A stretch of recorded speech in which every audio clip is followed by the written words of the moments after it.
When President Johnson went on television to tell the country it was attacked, the pilot who had actually been there knew the American public was being fed a lie.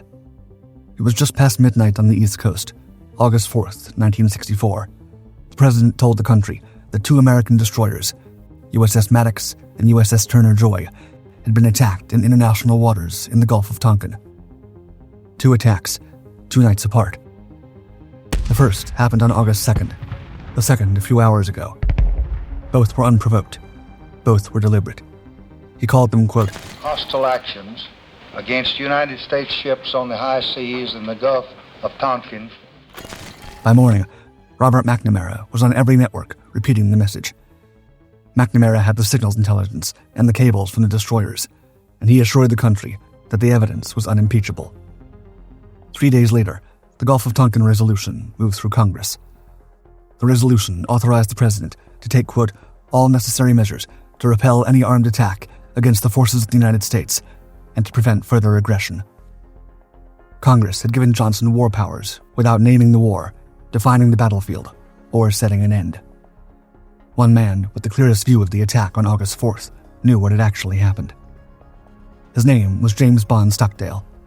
He was 40 years old, commander of Fighter Squadron 51 aboard the USS Ticonderoga. He flew over the August 2nd engagement. He also flew over the August 4th engagement. Same cockpit, same Gulf. He was there for 90 minutes, at very low altitude, in the middle of what the President of the United States was now describing on national television. James Stockdale was not just any witness. He was a genius pilot and commander of the Screaming Eagles. He was the first naval aviator in history to log 1,000 hours in the Crusader, a jet that landed on a carrier deck at 140 knots and stalled if the pilot looked away. On the afternoon of August 2nd, Stockdale was leading a 4-plane trailing sortie. The radio broke. The destroyer USS Maddox was reporting 3 high-speed inbound contacts from the North Vietnamese coast, closing at 50 knots. Torpedo boats. The Maddox was alone, 28 nautical miles offshore, and she was calling for air support. The training mission was scratched. The Ticonderoga turned into the wind. 4 F-8 Crusaders launched off the bow. Stockdale led them in. The 4 ships split into 2 elements.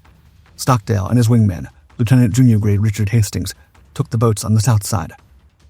Commander R.F. Morehart and Lieutenant Commander C.E. Southwick took the boat to the north. Below them, the Maddox was already in the fight. She'd fired 3 5-inch warning shots. The North Vietnamese boats had answered with torpedoes. 6 of them were in the water, all misses. The boats were now within 10,000 yards and were pouring 14.5mm machine gun fire at the destroyer's superstructure. The Maddox returned fire with her 5-inch and 3-inch batteries. The Crusaders arrived overhead and rolled in. Stockdale and Hastings lined up on torpedo boats T-333 and T-336. 20mm cannon fire, 4 guns each, 800 rounds a minute. They followed with Zuni rockets, 5-inch unguided air-to-surface rockets that punched through a wooden hull and detonated inside. Morehart and Southwick worked on T-339 the same way. One boat went dead in the water and started to burn. The other 2 were hit and broke for the coastline, smoking, leaking, and low in the stern. 4 North Vietnamese sailors were lost in the engagement. 6 were wounded. The Maddox took a single 14.5mm round through her superstructure. There were no American casualties. Stockdale landed on the carrier deck that afternoon and walked back to the ready room. He just fought the first covert naval engagement of the Vietnam War. Hours later, he would be in the middle of a second attack, but his experience would be completely different. The second night, the anomalies began to happen. A tropical disturbance had moved across the Gulf of Tonkin on August 4th.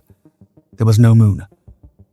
Thunderstorms walked the patrol box, dragging sheets of rain across the water. The sea was running 6 feet. Visibility on the surface was close to 0. The Maddox was no longer alone. She'd been reinforced by a second destroyer, USS Turner Joy. The 2 ships steamed in company on a north-northeast course, 15 miles offshore. The Maddox's SPS-40 long-range air search radar was down. Turner Joy's SPG-53 fire control radar was intermittent. The atmospheric disturbance from the thunderstorms scattered the radar returns that did come through. Ghosts appeared at 20,000 yards and vanished at 15. Earlier in the day, signals intelligence operators on shore at Pha Bai intercepted a North Vietnamese order for naval units to make ready for military operations. The intercept was forwarded to the destroyers as a warning that an attack was coming.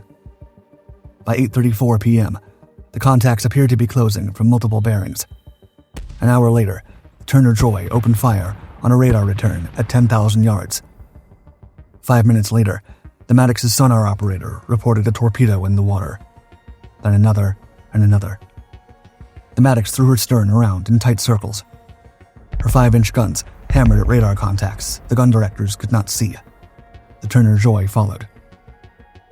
Inside the Maddox Combat Information Center, the sonar reports came faster than they could be plotted. 5, 9, 14. By the time the action ended, the sonar operator would log 22 incoming torpedoes. The Turner Joy, 500 yards away in the same water, heard none. The two ships fired over 300 rounds into the dark. They maneuvered violently for 3 hours. Nothing was found. Above them, an F-8 Crusader from the Ticonderoga made lazy circles at very low altitude. James Stockdale was in the cockpit. He knew what to look for. He flew lower. Later, he would describe what he saw. Quote, "I had the best seat in the house to watch that event, and our destroyers were just shooting at phantom targets. There were no PT boats there. Nothing but black water and American firepower. I flew so low, there was salt spray on the windshield, and I still didn't see a thing." What the Maddox sonar operator was hearing was not torpedoes. It was Maddox itself. At flank speed, a hard turn threw the destroyer's own propeller wash against the rudder, creating a violent acoustic echo called a knuckle. The sonar dome read it as movement in the water. One phantom torpedo after another was likely the Maddox hearing herself turn. The radar ghosts were atmospheric. The thunderstorm pushed anomalous returns into the antennas. Wave tops at 6 feet, breaking white in the storm, painted as contacts on screens calibrated for boats. The nearest North Vietnamese vessel was not within 50 miles. The 3 torpedo boats from August 2nd were being towed back to port at low speed for repairs. The North Vietnamese command net carried no battle orders that night. No damage reports, no attack chatter.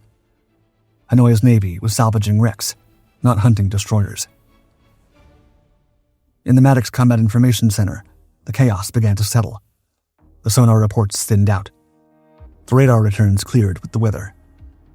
Captain John J. Herrick, the destroyer division commander aboard the Maddox, walked the plot and compared it against the visual reports. There were no visual reports. Not from his own bridge watch, not from Turner Joy, not from the F-8 overhead. On August 5th, Herrick sent a flash cable to Commander-in-Chief Pacific, quote, "Review of action makes many reported contacts and torpedoes fired appear doubtful. Freak weather effects on radar and overeager sonar men may have accounted for many reports. No actual visual sightings by Maddox. Suggest complete evaluation before any further action taken." The cable reached SINCPAC in Honolulu within minutes. It was on a desk in the Pentagon shortly after that. It was on a desk in the White House before sunrise. By the time it got there, the president was already writing the speech. Stockdale was ordered to lead the retaliation. His first reaction to the briefing was 3 words, quote, "Retaliation for what?" The new operation was called Pierce Arrow. It was the first overt American bombing of North Vietnamese territory. President Johnson had already addressed the country. He was being ordered to wage war in retaliation for a fight he knew did not happen. Operation Pierce Arrow launched 67 aircraft from the Ticonderoga and USS Constellation.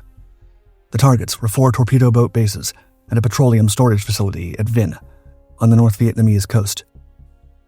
Stockdale led the first strike. 6 F-8 Crusaders from VF-51, armed with Zuni rockets and 20mm cannons, against the anti-aircraft positions ringing the Vinh oil farm.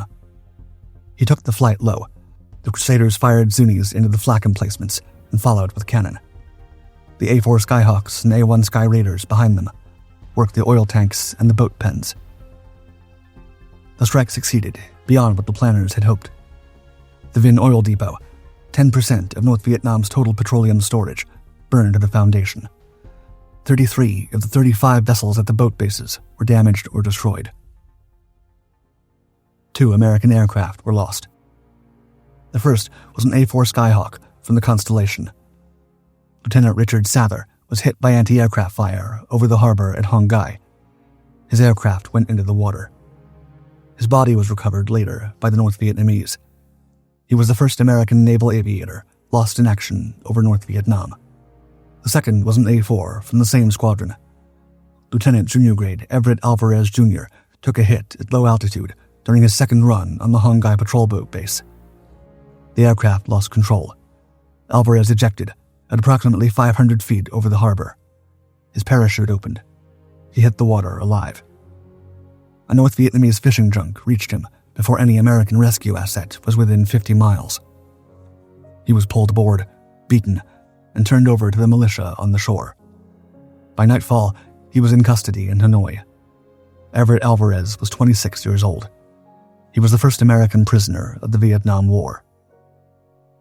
He would spend the next 8 years, 7 months in North Vietnamese prisons. He would be held longer than almost any American POW in the history of the United States. Alvarez went into captivity after a reprisal for an attack Stockdale believed had never happened. While Stockdale flew to avenge a lie, Washington unfurled its war. On August 6th, Robert McNamara appeared in closed session before the Senate Foreign Relations Committee. Senator Wayne Morse of Oregon, tipped by a leak from inside the Pentagon, asked whether the Maddox Patrol was coordinated with South Vietnamese commando raids against the North Vietnamese coast. McNamara answered under oath, quote, "Our Navy played absolutely no part in, was not associated with, was not aware of any South Vietnamese actions, if there were any." The statement was false. The Maddox Patrol and the South Vietnamese raids were authorized at the same Pentagon level. The destroyer's track was coordinated against the raid schedule. McNamara's own office held the operational paperwork on both. The next day, the resolution reached the floor of both chambers. Morse and one other senator, Ernest Gruning of Alaska, voted against. Morse warned from the floor that history would record a grave mistake. He was ignored. President Johnson signed the resolution into law on August 10th. The press lined up behind the administration. The New York Times praised the president for going to the American people, quote, with the somber facts. The Los Angeles Times urged the country to accept that the communists had escalated the hostilities. Privately, the architects already knew. Johnson told his own Undersecretary of State, George Ball, that the sailors were, quote, just shooting at flying fish. A year later, he told advisors that for all he knew, the Navy was shooting at whales. The President of the United States, who had just been granted the authority to wage a war without declaring one, did not believe the attack that justified the authority had taken place. Stockdale was still on the Ticonderoga. His after-action report on August 4th had gone up 2 levels of command and disappeared. A senior officer took him aside. The conversation was not written down. The matter had been settled at the level of the President and the Secretary of Defense. Stockdale's observations were no longer operationally relevant. The squadron had a war to fight. He understood what he was being told. He did not tell anyone. No one had to put the order in writing. Silence became the expectation. Stockdale obeyed it. His willingness to keep the secret under wraps was about to face the ultimate test. The Skyhawk lost hydraulic pressure at 2,000 feet over North Vietnam. It was September 9th, 1965, 13 months after the resolution. Stockdale was on his second combat deployment. He was the commander of Carrier Air Wing 16, embarked on the USS Oriskany. Now he flew the A-4E Skyhawk, a smaller and more nimble attack aircraft than the Crusader. He'd been bombing North Vietnam for 3 months under the campaign called Operation Rolling Thunder.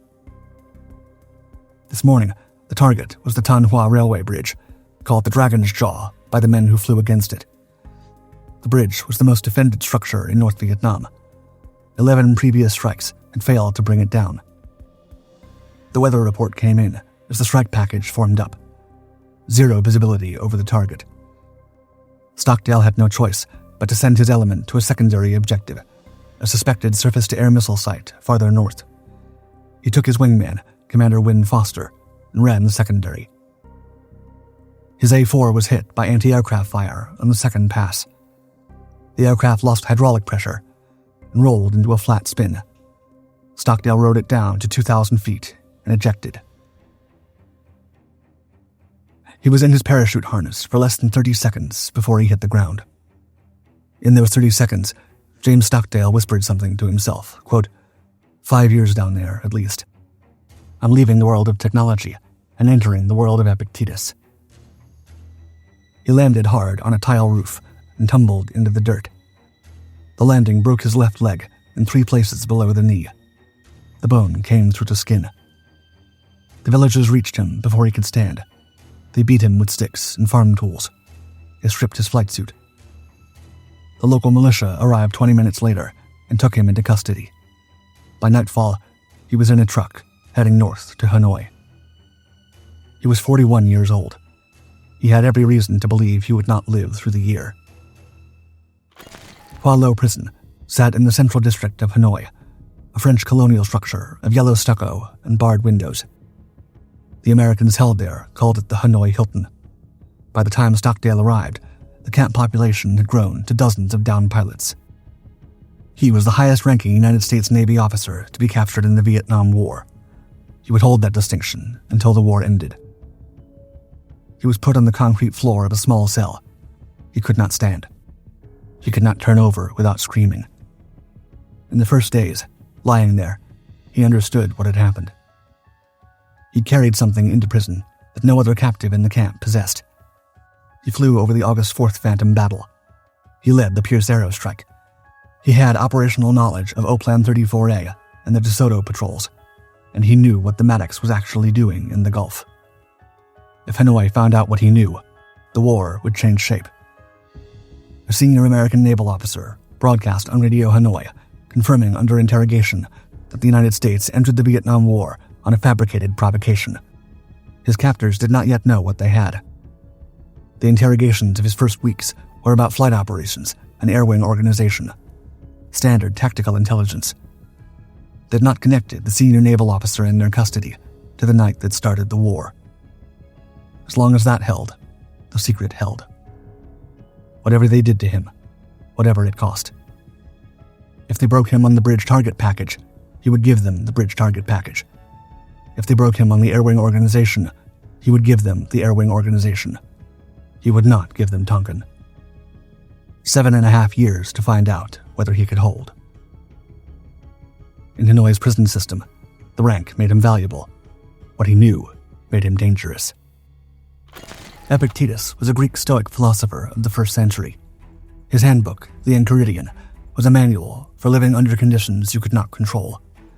Stockdale read it on board ship. He underlined passages. He carried the ideas in his head into combat. The central Stoic discipline was the separation of what was in your power from what was not. Your circumstances were not in your power. Your response to them was. Within weeks of his capture, Stockdale became the senior naval officer in the camp. The role was not assigned. It was a function of rank and date of capture. 3 other men outranked him. None of them wanted the responsibility. Stockdale took it. He wrote a resistance code and pushed it out through the tap code network. The code was summarized in an acronym: Back Us. B for Do Not Bow in Public. A for Stay Off the Air. C for Admit No Crimes. K for Never Kiss Them Goodbye. And US for Place Unity over Self. The tap code was a 5x5 letter grid. 2 taps for the row, 2 taps for the column. Prisoners knocked through the cell walls, the plumbing, the courtyard pavers. The system let a man in solitary confinement know who else was alive in the cell block, what they had given up, and what they were protecting. Stockdale ran it from his cell. The North Vietnamese understood who he was. Across 7.5 years of captivity, they put him in leg irons for 2, and they kept him in solitary for 4. His leg, broken on landing in 1965, was broken again twice in interrogation. He was not given medical care. In 1969, the camp authorities decided to use him in a propaganda film. He was to be paraded for foreign cameras as evidence of humane treatment. Stockdale took the wooden stool from his cell and beat himself until he was unrecognizable. Then, he shaved his scalp with a razor. The film did not air. Some months later, he was broken close to the point of revealing the names of the men running his communications network. Their captors relented after that. Not because the North Vietnamese had softened, because they had understood.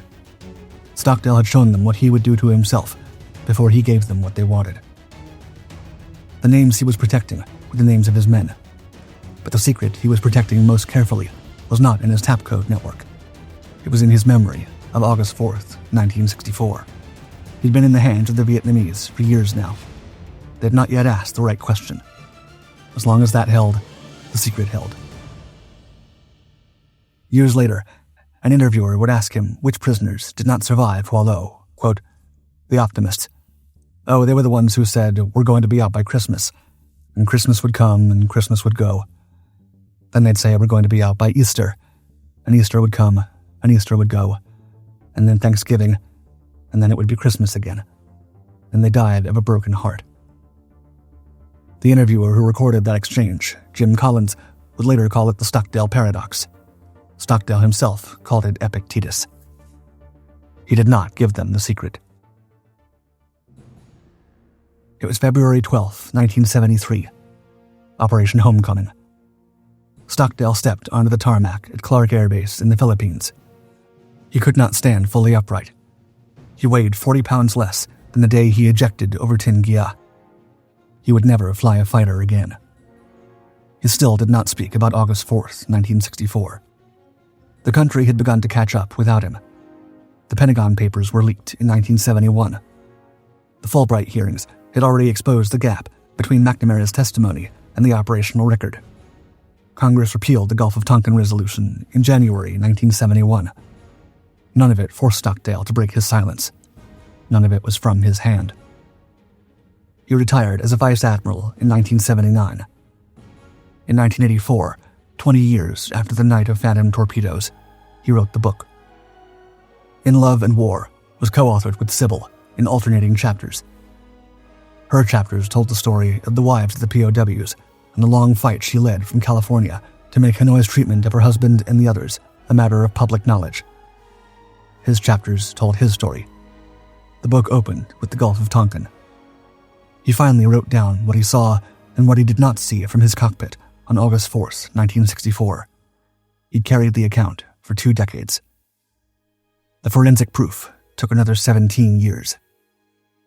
An NSA historian named Robert Haniek spent the late 1990s working through 122 declassified signals intelligence intercepts from the night of August 4th.